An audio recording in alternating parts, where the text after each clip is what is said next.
ছোট থেকে বড় আমরা কম বেশি সবাই কিন্তু বিরিয়ানি বলতেই পাগল। আর এই বিরিয়ানিটা যদি পারফেক্ট রান্না করতে না পারি তাহলে কিন্তু সবারই মনটা ভেঙে যায়। আসসালামু আলাইকুম everyone, welcome back to my channel.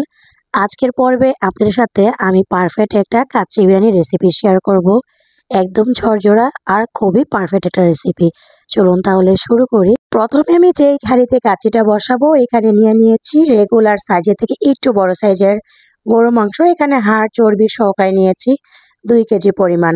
তো আমি মাংসগুলোকে কেটে ধুয়ে তারপর হাঁড়িতে দিয়ে দিয়েছি। আর আজকে কাচ্চিটা রান্না করার জন্য এখানে একটা মশলার প্যাকেট নিয়েছি। তো এখান থেকে আমি কাচ্চির পুরাটা মশলা এখানে দিয়ে দিচ্ছি। আর আরেকটা যে প্যাকেট থাকে সেখান থেকে আমি কিছুটা মশলা এখানে ব্যবহার করব। তো প্রথমে আমি হাঁড়িতে মাংসের সাথে মশলাটা দিয়ে তারপর এখানে দিয়ে দিয়েছি আমি 2 টেবিল চামচ পরিমাণ টক দই। এরপর দিয়েছি আমি 2 টেবিল চামচ পরিমাণ পেঁপে বাটা। পেঁপের স্কিন সহকারে আমি এটা ব্লেন্ডার করে নিয়েছি। এই পর্যায়ে এখানে দিয়ে দিয়েছি আমি কাজু আর কাঠবাদাম পেস্ট 2 টেবিল চামচ। এরপর দিয়ে দিয়েছি এখানে আদা পেস্ট 2 টেবিল চামচ। রসুন পেস্টটা এখানে দিয়েছি আমি 2 টেবিল চামচ। তারপর এখানে দিয়ে দিয়েছি আমি 2 টেবিল চামচ পরিমাণ গুঁড়া দুধ। এই পর্যায়ে এখানে দিয়ে দিয়েছি আমি আস্ত কিছু গরম মশলা। ও যে ছোট প্যাকেটটা যাতে ছিল সেই প্যাকেটটার থেকে আমি কিছুটা মশলা এখানে দিয়ে দিচ্ছি যেটা আমার এখন প্রয়োজন। আর বাকি মশলাটা আমি চালে ইউজ করব। এখানে আমি দিয়ে দিয়েছি 2 টেবিল চামচ পরিমাণ ঘি। আর ঘিটা অবশ্যই ভালো নেওয়ার চেষ্টা করবেন। আর এই ঘিটা আমি বাসায় তৈরি করেছি। আর এখানে দিয়ে দিচ্ছি আমি 1 কাপ পরিমাণ রান্না করা সয়াবিন তেল। আর এই তেলটা আমি কিন্তু পেঁয়াজ বেরেস্তা করেছি সেই তেলটা এখানে দিয়েছি। এই পর্যায়ে এখানে দিয়ে দিয়েছি আমি 1.5 টেবিল চামচ পরিমাণ লবণ।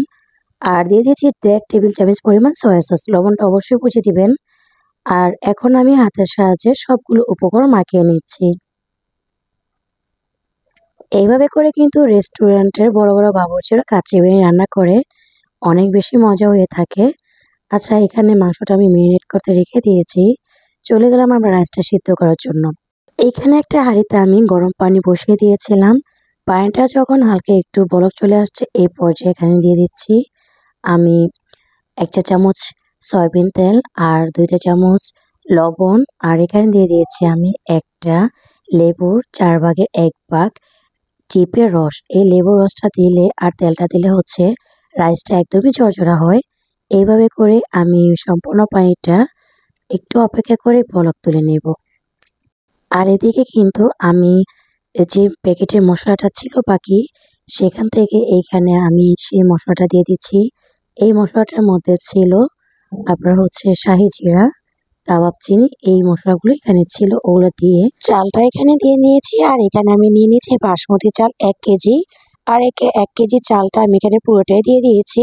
আর এই চালটাকে কিন্তু ঘড়ি ধরে ঠিক 1 ঘন্টা পর্যন্ত ভিজিয়ে রেখে তারপর এখানে আমি সিদ্ধ করতে বসিয়ে দিয়েছি। আর কিছুক্ষণ আমি চালটা সিদ্ধ করে নিয়েছি। যখন দেখতে পেয়েছি চালটা 70% সিদ্ধ হয়ে গিয়েছে ওই পর্যায়ে একটা স্ট্রেনারে করে চালটা ছেঁকে নিয়েছি। আর এখন আমরা কাচ্চি বিরিয়ানির প্রিপারেশনে চলে আসলাম। তো প্রথমে এখানে বলে নিই আমি আলু ভাজাটা আপনাদেরকে দেখাতে পারিনি। তো আমি এখানে সামান্য একটু জর্দার রং আর লবণ মাখিয়ে আলুটা ফ্রাই করে নিয়েছি। এরপর আলুগুলো আমি মাংসকে বিছিয়ে দিলাম। তারপরে এখানে দিয়ে দিয়েছি আমি 1 মুষ্টি পরিমাণ কিশমিশ। আলু বোখরা ছিল 10 থেকে 12টা। আর 1 মুষ্টি পরিমাণ দিয়েছি আমি পেঁয়াজ বেরেস্তা। এরপর দিয়ে দিয়েছি আমি 1.5 টেবিল চামচের মতো মরিচের গুঁড়া, যেহেতু আমার মনে ছিল না ওই সময়। এরপর কাঁচামরিচ দিয়েছি। তারপর দিয়ে দিয়েছি আমি 2 টেবিল চামচ পরিমাণ গুঁড়া দুধ। আপনারা আগেই মরিচটা দিয়ে দিবেন, আমার ওই সময় মনে ছিল না এই জন্য এই পর্যায়ে দিয়েছি। তারপরও কোনো সমস্যা নেই, স্বাদে কিন্তু কোনো রকম হেরফের হবে না। আচ্ছা, এই পর্যায়ে সব প্রিপারেশন করা শেষ। এখন আমি যে চালটা রেখেছিলাম সেই চালটা এখন আমি দিয়ে দিচ্ছি। চালের পানিটা কিন্তু অনেকাংশে ঝরে গিয়েছে। আর এখন চালটা দেওয়ার পর দিয়ে দিচ্ছি মাওয়া।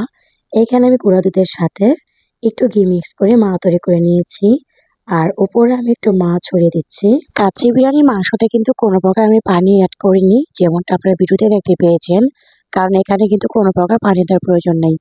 আচ্ছা, এরপর আমি দিয়ে দিচ্ছি এখানে পেঁয়াজ বেরেস্তা। পেঁয়াজ বেরেস্তাটা কম বেশি আমরা সবাই করতে জানি, এই জন্য আর ভিডিও আকারে আপনাদের সাথে শেয়ার করে নিই। এরপর এখানে দিয়ে দিচ্ছি আমি দুধ। এখানে আমি 1/2 কাপ দুধের সাথে 1 টেবিল চামচের পরিমাণ ঘি মিশিয়ে তারপর দুধটা এখানে দিয়ে দিচ্ছি। আর এখন একটু কালারফুল করার জন্য আরও 1/2 কাপ দুধের সাথে এক ফোঁটা পরিমাণ আমি ইয়েলো কালার মিশিয়ে এই কালারটা তৈরি করে নিয়েছি। এখন আমি একটু একটু করে চামচের সাহায্যে বিভিন্ন জায়গায় দিয়ে দিচ্ছি। একই সাথে দেইনি, কিছুটা জায়গা একটু ফাঁকা ফাঁকা রেখেছি যাতে সুন্দর একটা কালার আসে। আর এই পর্যায়ে এখন বিরিয়ানিটা বসিয়ে দিয়েছি। যেহেতু আমি এটা একটা পাতলা হাঁড়িতে করেছি, যদি নিচে দিকে ধরে যায় এই জন্য নিচে আমি একটা তাওয়া বসিয়ে তারপর হচ্ছে আমি বিরিয়ানিটা রান্না করে নিব। আর এটা যেহেতু দম বিরিয়ানি এজন্য আমি আটা দিয়ে এই হাঁড়ির মুখটা আটকে দিয়েছি। আর এই বিরিয়ানিটা আমি ঠিক করে ধরে ১.৫ ঘন্টা পর্যন্ত রান্না করে নিয়েছি।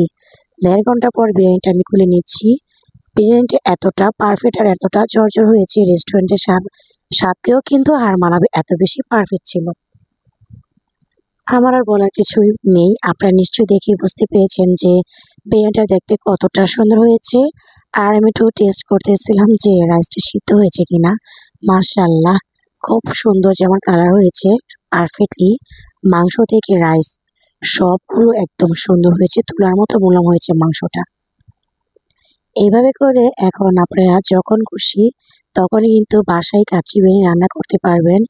আর এই কাচ্চি বিরিয়ানি খেতে আর সুলতান ডাইন বা শিকদার ডাইন কোনো রেস্টুরেন্টে যেতে হবে না। এইভাবে করে যখন খুশি তখন বাচ্চাদের সাথে, ফ্যামিলির সাথে উপভোগ করতে পারেন এই কাচ্চি বিরিয়ানিটা। দেখে নিশ্চয়ই বুঝতে পেরেছেন যে কতটা পারফেক্ট হয়েছিল। আর খেতে তো অনেক বেশি মজা হয়েছিল। আর এটা যদি তৈরি না করেন তাহলে কিন্তু এটার টেস্ট আপনারা সত্যিই বুঝতে পারবেন না। তো আমি আপনাদের সাথে শেয়ার করছি যে বিরিয়ানিটা আসলে কতটা পারফেক্ট হয়েছিল আর কতটা ঝরঝরা ছিল। আর এই বিরিয়ানির মাংসটা কতটা সিদ্ধ হয়েছে সেটাও আপনাদের সাথে শেয়ার করছি। এইখানে দেখেন আমি গরম গরম বিরিয়ানি থেকে মাংসটা তুলছি। মাংসটা যেহেতু গরম ছিল এই জন্য আমি ধরতে পারছি না, তবে মাশাআল্লাহ মাংসটা কিন্তু অনেক সফট হয়েছে আর একদম সিদ্ধ হয়ে গিয়েছে। কাচ্চিতে কিন্তু অবশ্যই পেঁপে বাটাটা দিবেন, এতে করে মাংসটা কিন্তু তাড়াতাড়ি সিদ্ধ হবে। তো আজকের ভিডিও আপনাদের কাছে কেমন লেগেছে চাইলে ছোট্ট একটি কমেন্ট করে জানাতে পারেন। আজকের মতো এখানেই বিদায় নিচ্ছি। ভালো থাকবেন সবাই, সুস্থ থাকবেন। আল্লাহ হাফেজ। আসসালামু আলাইকুম।